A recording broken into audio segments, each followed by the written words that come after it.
நடந்து முடிஞ்சிருக்கக்கூடிய சட்டமன்ற தேர்தலில் விருதாச்சலம் சட்டமன்ற தொகுதியில் வெற்றி பெற்றதை தொடர்ந்து தன்னுடைய தொகுதி மக்களுக்கு நன்றி தெரிவிக்கக்கூடிய விதமாக தேமுதிக பொதுச் செயலாளர் இருக்கக்கூடிய பிரேமலதா விஜயகாந்த் விருதாச்சலம் போயிருக்காங்க. ஸோ அங்கு விருதுகரீஸ்வரர் ஆலயத்தில் வழிபாடு நடத்தியிருக்காங்க. தொடர்ந்து செய்தியாளர்களிடம் பேசிய அவர், எனக்கு மாபெரும் வெற்றியை தேடித்தந்த தொகுதி மக்களுக்கு நெஞ்சார்ந்த நன்றிகளை தெரிவித்திருக்காங்க. அது மட்டும் இல்லாமல் அடுத்த 3 நாட்களுக்கும் தொகுதியினுடைய அனைத்து ஒன்றியங்கள் மற்றும் பகுதிகளுக்கு நேரடியாக போய் மக்களை சந்தித்து நன்றி தெரிவிப்பதாகவும் சொல்லியிருக்காங்க. ஸோ சட்டமன்றத்தில் இன்னுமே என்னுடைய கன்னி தொடங்கலை அப்படின்னும், முதல்ல பேசியது அது வெறும் அறிமுகம் அமர்வாகவே இருந்தது அப்படின்னும் குறிப்பிட்டிருக்காங்க. ஸோ துறை சார்ந்த மானிய கோரிக்கைகள் மற்றும் இலாக்கள் தொடர்பான விவாதங்கள் வரப்போது விருதாச்சலம் தொகுதிக்கான கோரிக்கைகளை உறுதியாக நான் சட்டசபையில் முன்வைப்பேன் அப்படின்னு வாக்குறுதி கொடுத்துருக்காங்க. குறிப்பாக என்னுடைய தேர்தல் வாக்குறுதியில் அளித்தபடி விருதாச்சலத்தை தனி மாவட்டமாக மாற்றுவது தான் தன்னுடைய முதல் கோரிக்கையாக இருக்கும். இதை முதலமைச்சருடைய கவனத்துக்கு கொண்டு போய் நிறைவேற்றி அதற்கான வெற்றியை தேடி தருவேன், அதற்கான முழு முயற்சிகளை எடுப்பேன் அப்படின்னு அவர் வாக்கு கொடுத்துருக்காங்க. ஸோ சட்டமன்றத்தில் ரத்தன் பண்டிட் விவகாரம் தொடர்பாக தான் எழுப்பிய கேள்விக்கு அடுத்த ஒரு சில நிமிடங்களிலேயே அரசு நடவடிக்கை எடுத்ததை வரவேற்கிறேன் அப்படின்னும், அத்தோடு தமிழக மக்களுடைய நலனுக்காக அரசு கொண்டு வரக்கூடிய நல்ல திட்டங்களை எல்லாம் தேமுதிக எப்போதுமே ஆதரிக்கும் அப்படின்னு அவர் தெரிவித்திருக்காரு.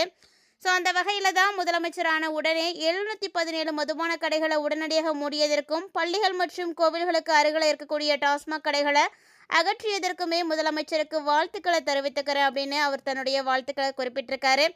அதே போல பெண்களை பாதுகாக்க சிங்கப்படை அமைப்பதற்கும் தமிழக அரசு பாராட்டுக்களை தெரிவிச்சிருக்கு.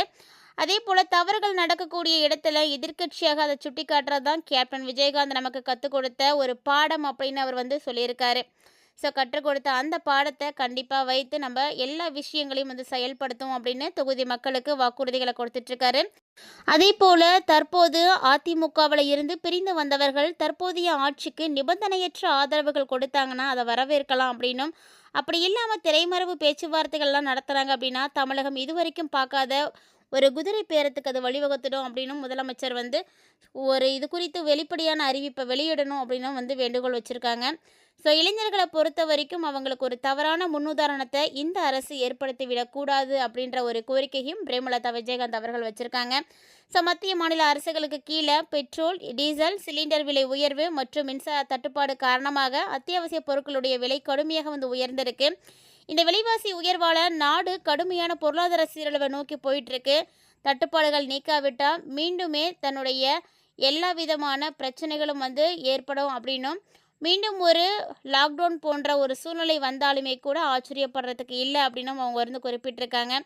ஸோ இந்த சூழ்நிலையில் இப்படி இருக்கக்கூடிய இக்கட்டான பொருளாதார நெருக்கடிகளை தாங்கக்கூடிய வலிமை தமிழக மக்கள்கிட்ட இல்லை அப்படின்றதுனால அரசு அதை உடனடியாக தீர்க்கணும், அதில் கவனம் செலுத்தணும் அப்படின்னு கோரிக்கை வச்சுருக்காங்க. ஸோ தேர்தல் வாக்குறுதியில் அறிவித்தபடி பெண்களுக்கு உரிமை தொகையாக 2500 வழங்காமல் ரூ. 1000 மட்டுமே வழங்கப்பட்டிருக்கு. மீதி தொகையை வழங்க முதலமைச்சர் கால அவகாசம் கேட்டிருக்காரு. இருந்தாலும் எதிர்க்கட்சியாக நம்ம அவருக்கு சப்போர்ட் பண்ணணும், அது மட்டும் இல்லாமல் மக்களுக்கும் சாதகமாக இருக்கணும் அப்படின்றதுக்காக அவங்களுக்குரிய நேரத்தை நம்ம கொடுப்போம் அப்படின்னும் குறிப்பிட்டிருக்காங்க. ஸோ அவர் வாக்குறுதி கொடுத்த மாதிரி எல்லாத்தையும் நிறைவேற்றுறாரா இல்லையா அப்படின்றதெல்லாம் நம்ம பொறுத்திருந்து பார்க்கலாம் அப்படின்னும் சொல்லியிருக்காங்க. நாடாளுமன்ற தேர்தலின் பொழுது தேமுகவுக்கு 5 மக்களவை தொகுதிகளும் 1 மாநிலவை இடமும் தருவதாக அதிமுக தரப்பில் கையெழுத்திட்டு கொடுக்கப்பட்டது. அது உண்மைதான். இதை ஏற்கனவே நான் திருவண்ணாமலையில் பேசியிருக்கேன். அப்பயே அதிகாரப்பூர்வமாக இந்த ஒப்பந்த பத்திரத்தை காமிச்சிருக்கேன். இந்த நிலையில் எம்பி இடங்களை எடப்பாடி பழனிசாமி தர மறுத்திருக்காரு. அது மாதிரி சி.வி. சண்முகம் கூறியிருக்கக்கூடிய குற்றச்சாட்டும் பார்த்திங்கன்னா 100க்கு 100 உண்மையானது. ஒப்பந்தம் செய்துட்டு பின்னர் அது செய்யாமல் இருந்திருக்காரு. அது மட்டும் இல்லாமல் யாரோ சொல்கிறதுக்கெல்லாம் நான் பதில் சொல்ல முடியாது அப்படின்னு எடப்பாடி அசால்ட்டாக பதில் கொடுத்தது அப்படின்றது யாருக்குமே உகந்ததாக கிடையாது. இதையத்தான் சி.வி. சண்முகம் சுட்டி காட்டிகிட்டு இருக்காரு அப்படின்னு சண்முகத்துக்கு அவர் ஆதரவு கொடுத்துருக்காரு. ஸோ பிரேமலதா விஜயகாந்த் அவர்கள் கொடுத்துருக்கக்கூடிய இந்த சப்போர்ட் பார்த்திங்கன்னா சி.வி. சண்முகத்துக்கு ஒரு மிகப்பெரிய ஒரு பலமாகவும், எடப்பாடி பழனிசாமி அவர்களுக்கு ஒரு அதிருப்தியும் ஏற்படுத்தியிருக்குன்னே சொல்லணும். ஸோ என்ன நடக்க போகுது அடுத்தடுத்து அப்படின்றத நம்ம பொறுத்திருந்து பார்க்கலாம். அதோடு பார்த்திங்கன்னா அதிமுகவுக்கு ஏற்பட்டிருக்கக்கூடிய இந்த உட்கட்சி மோதல்கள் ரொம்பவே பரவிட்டு இருக்குன்னு தான் சொல்லணும். அதிமுகவில் இருக்கக்கூடிய அதிருப்தி எம்எல்ஏக்களும் கட்சி சீனியர்களும் பலரும் பார்த்திங்கன்னா உடனடியாக பொதுக்குழுவை கூட்டணும் அப்படின்னு பொதுச் செயலாளர் எடப்பாடி பழனிசாமிக்கு தொடர்ந்து அழுத்தம் கொடுத்துட்ருக்காங்க. கட்சியை மறுசீரமைப்பு செய்யணும், தொண்டர்களுடைய மனநிலையை வந்து விவாதிக்கணும் அப்படின்றதான் இவங்களுடைய பிரதான கோரிக்கையாக இருக்குது. இந்த சூழலில் பொதுக்குழுவை கூட்டணும் அப்படின்னா அது தனக்கு எதிரான தளமாக மாறிடுமோ அப்படின்ற அச்சத்தில் எடப்பாடி பழனிசாமி அதற்கு உடன்பட வந்து மறுத்துட்டு இருக்காரு. இதை தவிர்க்க தன்னுடைய ஆதரவு பொதுக்குழு உறுப்பினர்கள்ட்ட தற்போது பொதுக்குழு கூட்ட தேவையில்லை அப்படின்னு எழுதி வாங்கி அதில் கையெழுத்து பெறும்படி வந்து சொல்லியிருக்காரு.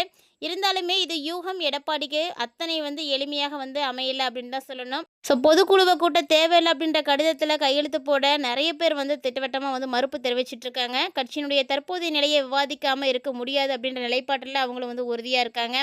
ஸோ கையெழுத்து வாங்கக்கூடிய படலம் தோல்வி அடைந்ததை தொடர்ந்து நிலைமையை சமாளிக்க நேற்று அவசரமாக மாவட்ட செயலாளர்கள் கூட்டத்தை வந்து கூட்டினாங்க. அதில் எடப்பாடி பழனிசாமி இந்த கூட்டத்தில் அதிமுகவினுடைய உட்கட்சி அரசியல் மட்டும் இல்லாமல் தமிழகத்தினுடைய புதிய அரசியல் சக்தியாக உருவெடுத்துள்ள தாவேகா அந்த கட்சியை பற்றியுமே காரசாரமான விவாதங்களை எல்லாம் கொடுத்தாரு. கூட்டத்தில் கலந்து கொண்ட எடப்பாடியினுடைய விசுவாசமிக்க ஒரு சில மாவட்ட செயலாளர்கள் அவர்கிட்ட ஒரு புதிய அரசியல் வியூகத்தையும் வந்து முன் வச்சிருக்காங்க. கட்சியில் உங்களுக்கு தான் வந்து இன்னுமே வந்து பெருவாரியான ஆதரவு இருக்குது. அப்படி இருக்கும் பொழுது நாம் ஏன் பொதுக்குழுவை கூட்ட யோசிக்கணும், தைரியமாக நீங்கள் குழுவை கூட்டுங்க, பொதுக்குழுவில் அவங்களுக்கு பெரும்பான்மை ஆதரவு இல்லை அப்படின்றத நம்ம பகிரங்கமாக வந்து அமல்படுத்தணும் அப்படின்லாம் சொல்லியிருக்காங்க. ஸோ இந்த விவகாரத்தில் தமிழக வெற்றி கழகத்தினுடைய பெயரையும் மாவட்ட செயலாளர்கள் இழுத்துருக்காங்க. அதனால் அதிமுக அதிருப்தியில் இருக்காங்க அப்படின்னு தான் சொல்லணும். ஸோ இதை சுட்டிக்காட்டிய மாவட்ட செயலாளர்கள் இங்கு அதிருப்தியாளர்களை நம்பி ஒன்றும் நடக்க போகிறது கிடையாது அப்படின்னு, பொதுக்குழு மூலம் அவங்க செய்கிறது ஒன்றும் கிடையாது, அவங்களுக்கு எந்த செல்வாக்கும் இல்லை அப்படின்றத நிரூபித்தோம் அப்படின்னா தாவேக்கா இவங்களை திரும்பி கூட பார்க்க மாட்டாங்க அப்படின்றதையும் அவங்க வந்து குறிப்பிட்டிருக்காங்க. பொதுக்குழுவினுடைய ஆதரவை காட்டி நம்ம எளிமையாக வெல்ல முடியும் அப்படின்னு எடப்பாடி பழனிசாமி கிட்ட அழுத்தி பேசியிருக்காங்க. ஸோ அதிருப்தியாளர்களை ஒடுங்க நினைக்கக்கூடிய எடப்பாடிக்கு மாவட்ட செயலர்களுடைய யோசனை ஒருபுறம் தைரியத்தை கொடுத்தாலுமே கூட பொதுக்குழுவில் ஏதாவது ட்விஸ்ட் நடந்துருச்சு அப்படின்னா என்ன செய்யறது அப்படின்ற ஒரு தயக்கமும் அவர்கிட்ட வந்து நீடிச்சிட்ருக்கு. ஸோ அதிமுகவினுடைய இந்த உள்குத்து அரசியல் தமிழகத்தினுடைய அடுத்த கட்ட அரசியல் நகர்வுகளை எப்படி கொண்டு போக போகுது அப்படின்னு எல்லாருமே வந்து எதிர்பார்த்துட்ருக்காங்க. ஸோ பொறுத்திருந்து பார்ப்போம் என்ன நடக்க போகுது அப்படின்றத.